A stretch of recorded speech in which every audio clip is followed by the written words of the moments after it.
2학기 등교 인원이 늘어나면서 중고등학교와 학원가에서 집단 감염이 잇따르고 있습니다.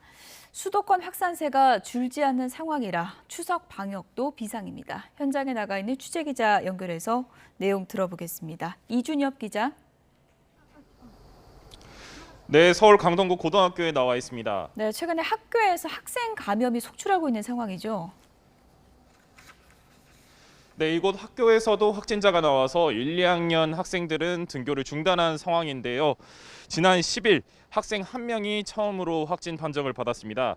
같은 반 친구들 중심으로 전파되면서 일주일 동안 관련해 누적 16명이 양성 반응을 보였습니다. 확진자 3분의 2가량이 학생이고 일부는 학생들 지인인데요. 방역 수칙을 잘 지켰는데도 장시간 수업을 함께 듣고 화장실 등을 같이 사용하면서 전파된 것으로 보입니다. 은평구 고등학교에서도 지난 11일부터 누적 12명이 확진됐는데요.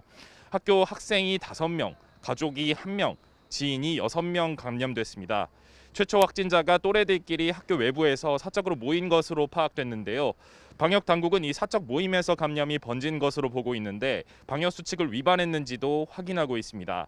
그 밖에 송파구 중학교에서 누적 11명, 인천 서구 중학교 관련해 14명이 확진됐는데요. 고3을 제외한 학생들은 백신을 맞지 않아 감염에 취약한 만큼 학교발 감염이 확산할까 봐 우려되는 상황인데요. 교육부는 명절이 끝나면 자가 진단을 해서 이상이 있으면 등교하지 말아달라고 당부했습니다. 지금 가락시장 확산세가 또 여전하다고요? 네, 서울 곳곳에서 수도권 곳곳에서 집단 감염이 일어나고 있는 상황인데요. 가락시장 확산세가 좀처럼 잡히지 않고 있습니다. 지난 2일 종사자 1명을 시작으로 어제도 16명이 추가 확진돼 누적 148명이 됐습니다. 확진자 대부분은 종사자인데요. 일부는 증상을 보인 뒤에도 계속 근무했던 것으로 조사됐습니다. 용산 한 와인바에서도 지난 13일부터 종사자와 이용자, 지인 등 누적 11명이 확진됐는데요.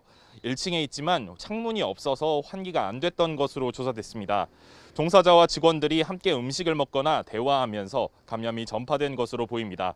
그 밖에 인천 부평구 한 사무실에서 직원 1명을 시작으로 누적 26명이 확진됐고요. 서울 광진구 직장에서도 지금까지 13명이 양성 반응을 보이는 등 수도권 곳곳에서 일상 감염이 우려되는 상황입니다. 지금까지 서울 강동구 고등학교에서 YTN 이준엽입니다.